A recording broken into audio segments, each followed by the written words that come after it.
a Marta Calderó. Marta, ¿cómo te va? Bienvenida a este programa, a Va a Ser Mejor en vivo por Radio Los. Carmen Herranz y Agustín Espósito te saludan desde los estudios. Hola Marta. Hola Carmen, hola Claudio, encantada. ¿Qué tal? ¿Cómo va? Bienvenida oficialmente al aire de este programa donde vamos a hablar un poquito de violencia vicaria.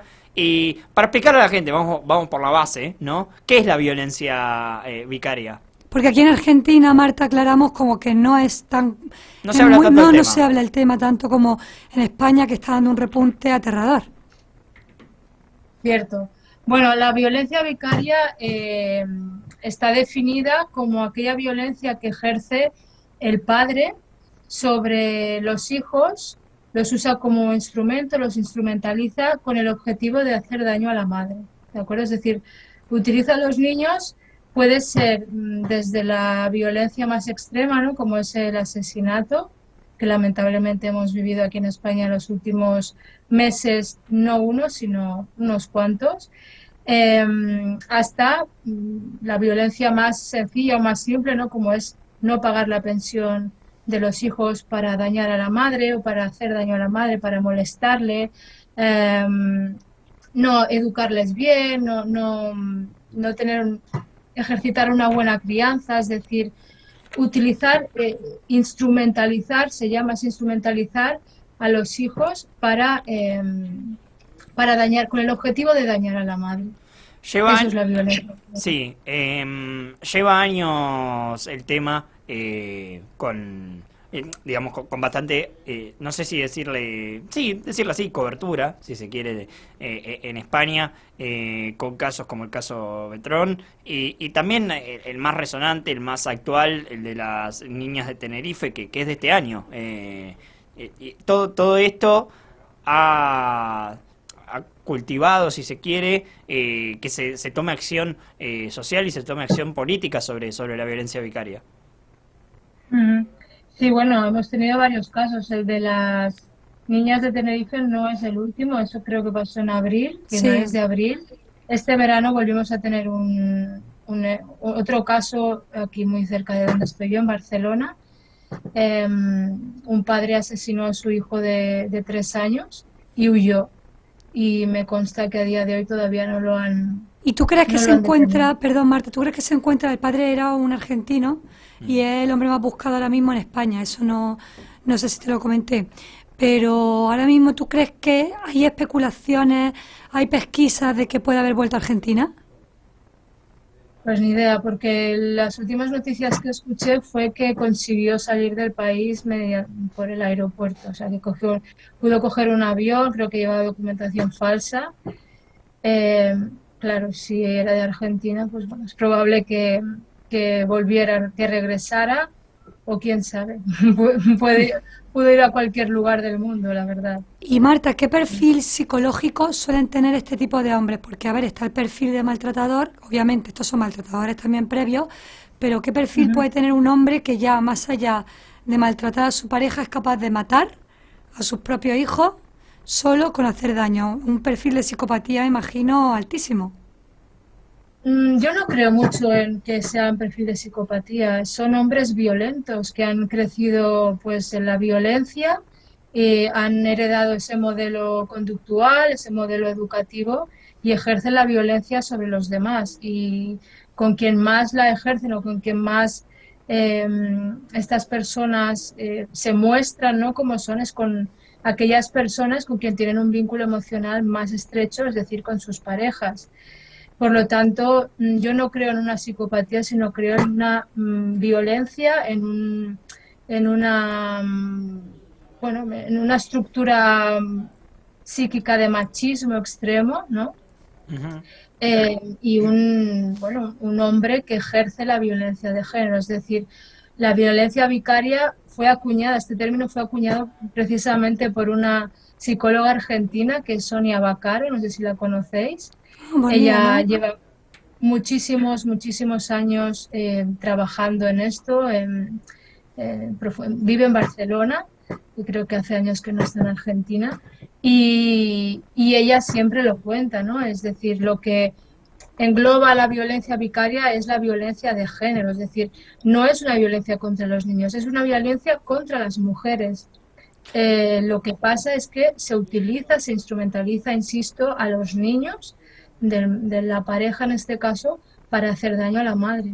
Te iba a preguntar justo por esto, Marta, ¿por qué crees que pasa esto de la instrumentalización de los niños? En este caso puede ser hijos o hijos de su pareja, dependiendo obviamente del caso, para a terminar haciendo daño justamente a la persona con la que originalmente se está ejerciendo esa violencia, que es la pareja mujer.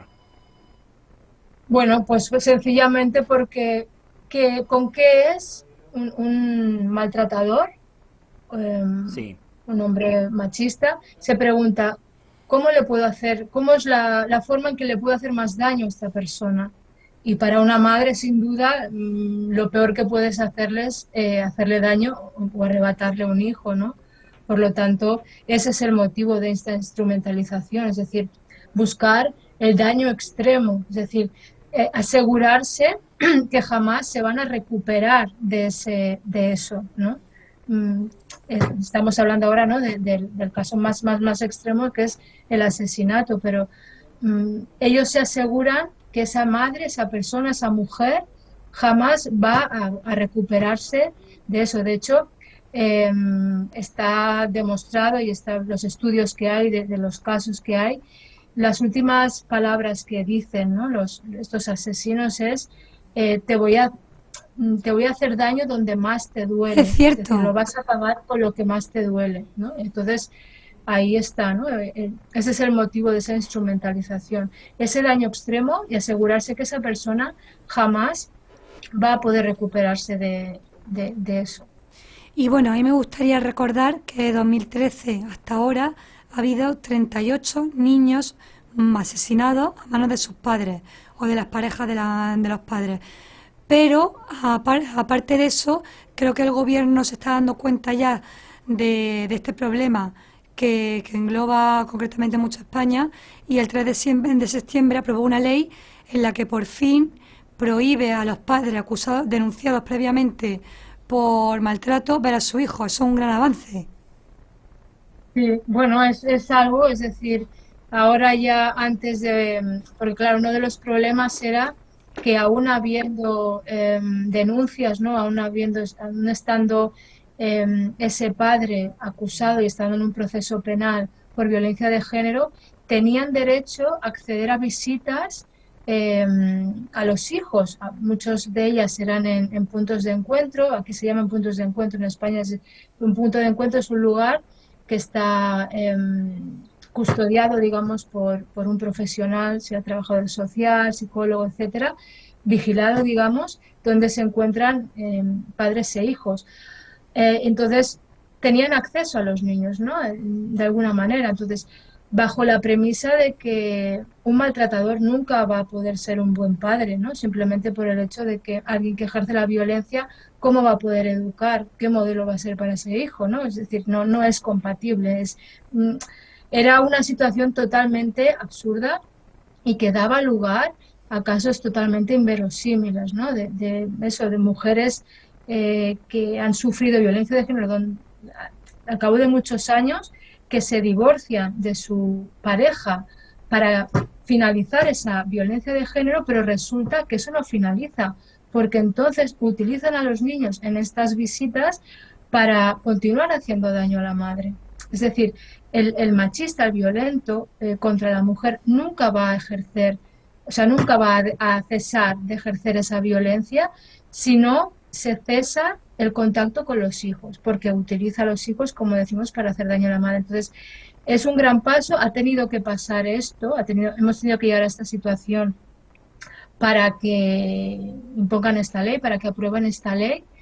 Pero bueno, algo es algo, llega tarde, pero algo es algo, y espero que sirva para bueno, que a partir de ahora se revisen los casos, porque los casos necesitan ser revisados, porque no, bajo mi punto de vista, no es suficiente que haya una denuncia por violencia de género con pruebas que generalmente son violencias físicas, ¿no? Donde hay malos tratos físicos. La violencia de género también está la violencia psicológica, la manipulación. Hay muchos tipos de violencia y es muy difícil de demostrar la violencia psicológica, pero también es violencia de género y ejercitada sobre los niños para dañar a la madre y para dañar a los propios hijos también es violencia vicaria. Entonces, ojalá esta ley sirva también para analizar a fondo, que pongan más recursos, porque aquí en España no hay recursos suficientes para ir al fondo de cada caso. Los profesionales, psicólogos, psicopedagogos, trabajadores sociales, implicar a los maestros, a los médicos, todo el mundo trabajando en coordinación para analizar cada caso y ver qué está pasando allí, qué modelo educativo tiene ese padre, qué les está pasando a esos niños, qué necesitan y poner medidas. Esa es la necesidad que hay. ¿Y tú No solo esta ley. Sí. Y tú tienes, Marta, una fundación que se llama Magnolia, que trabaja concretamente con los niños pequeños para ayudarles a superar el duelo de la separación de sus padres. Muchos de esos niños vienen de separaciones por abusos del padre a la madre. Bueno, mi proyecto no es una fundación, es un proyecto personal. Bueno, disculpa, sí. No, no pasa nada. Entonces, sí, lo que hacemos en el proyecto Tribu Magnolia es acompañar a las madres que están pasando por una separación. Y sí que es cierto que muchos de los casos que atiendo, no atiendo muchos casos, atiendo casos también donde hay separaciones totalmente de mutuo acuerdo, totalmente amistosas, donde apenas hay conflicto, incluso ambos progenitores colaboran para llevar a cabo esa separación respetuosa por el bien de los hijos, pero es verdad que me llegan muchos casos por la misma necesidad de esas madres, ¿no? De ser ayudadas, de ser acompañadas, que han sufrido violencia de género, que están sufriendo esa violencia vicaria sus hijos por parte de sus ex. Y no solamente, yo no he tratado ningún caso de asesinato, por suerte, pero sí que he tratado casos donde no se deja a los niños llamar a sus madres, donde no se pasa la pensión, donde se abandona emocionalmente a los niños porque es una manera de vengarse, ¿no? Una forma de venganza. Y entonces, bueno, necesitamos, las madres necesitan tener herramientas, tener recursos para poder ayudar a sus hijos, para que sus hijos salgan lo menos dañado posible de esa situación. Y el problema es lo que os decía ahora, que esos padres que ejercen ese tipo de violencia psicológica, económica, como que también forma parte de la violencia vicaria, a esos no se les va a retirar probablemente el derecho a visitas, porque como no hay violencia física, no se puede demostrar ese otro tipo de violencia más sutil. Es muy difícil de demostrar, por lo tanto no hay proceso penal, no hay proceso legal judicializado, digamos, y por lo tanto van a continuar teniendo derecho a visitar, a tener contacto y a educar a sus hijos, ¿no? Ese es el problema y es un trabajo muy importante que necesitamos hacer madres profesionales para salvar, para hacer la medicina, para hacer la vacuna que necesitan nuestros hijos, para poder salir de esta situación en la que se ven obligados de la mejor forma posible y que no crezcan con un trauma, ¿no? Porque, bueno, al final lo que necesitan los niños no es dos progenitores sanos, sino al menos uno, al menos que haya uno. Sí. Sí. ¿Me explico? Sí. Marta, vos hablabas hace unos minutitos sobre todo lo que falta, ¿no? Para poder, obviamente, tratar estos temas de la manera en que corresponden, en un lado desde un lado de medidas, de un lado de acompañamiento, como decías, de médicos, de forenses, de los psicólogos, de también la fuerza de seguridad. A ver, ¿qué es lo que se ha hecho para avanzar? Fuera de todo lo que falta, ¿cuáles son los avances que se han hecho en los últimos años para tratar la violencia vicaria en España? Bueno, están ahora mismo en en los servicios públicos, digamos, están los servicios llamados psicosociales, formados por psicólogos y trabajadores sociales, que se encargan, en teoría, de analizar estos casos en divorcios contenciosos, donde hay, pues eso, es un divorcio conflictivo, donde suele haber violencia, donde a veces hay denuncias por malos tratos, diferentes situaciones. El problema es, ha habido este avance, ¿no? Hay este organismo, esta herramienta, pero no es suficiente. ¿Por qué? Pues porque hay un equipo psicosocial, no te sé decir los datos exactos, pero para no sé cuántas centenares de personas, es decir, no se puede llegar al fondo de los casos porque no hay suficientes recursos. Tendría que haber muchos más equipos, invertir mucha más, hacer mucha más inversión en esto para que haya más profesionales cualificados, para que las observaciones, las exploraciones que se hacen de los casos no se basen en una entrevista puntual en que van allí los miembros, ¿no? Va el padre, va la madre, van los hijos, se les hace 4 preguntas y de ahí sacamos una conclusión y bueno, un informe, ¿no? Sino que debe ser una evaluación perdurable en el tiempo, que se pueda ir a sus casas, que se pueda hacer una investigación, porque hay veces que, bueno, cuando yo sé que me van a hacer una entrevista, pues yo puedo adornar, ¿no? Puedo pedir ayuda, puedo hacer 1000 cosas para que esos momentos salgan bien. Entonces, necesitamos más recursos. Sí que ha habido este avance, estos equipos que se encargan en teoría de esto, esta ley que se aprobó el pasado 3 de septiembre, pero necesitamos en violencia de género, en violencia vicaria, invertir mucho más dinero, porque hay una necesidad urgente. Esta mañana aquí en Alicante, en España, esta mañana o ayer, perdona si me equivoco, yo lo he escuchado esta mañana en radio, 3 niños se han quedado solos en la escuela, nadie los ha recogido. La escuela ha llamado y su madre no los ha ido a recoger porque estaba muerta. Es decir, su padre ha matado a su madre y se ha suicidado. Siempre es muy común el suicidio. ¿Por qué crees tú que esto es como el suicidio? Porque para ellos, por la cobardía que suelen presentar, porque es como muchas veces son personas encantadoras de puertas para afuera o fanfarrones, pero como que nadie llega a sospechar que realmente están tratando con una persona mala, si no queremos definirla como psicópata. Pero luego es muy común, es como, no sé porcentajes, pero un porcentaje muy elevado acaba suicidándose. ¿Tú crees que es porque son tan cobardes que no soportan el repudio social?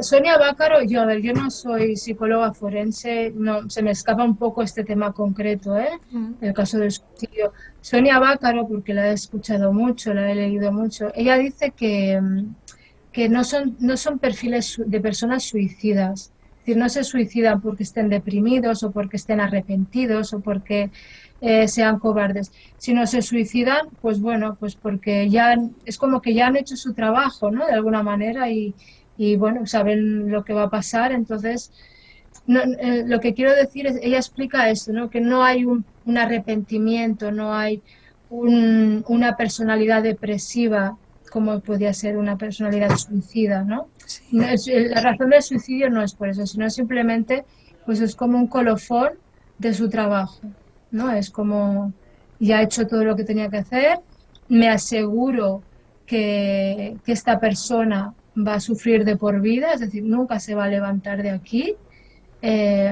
Entonces, pasa es que, bueno, en este caso no es un caso de violencia vicaria, el que se cuenta es un caso de violencia de género, pero bueno, al final son 3 niños que imaginaros qué trauma psicológico les va a quedar, ¿no?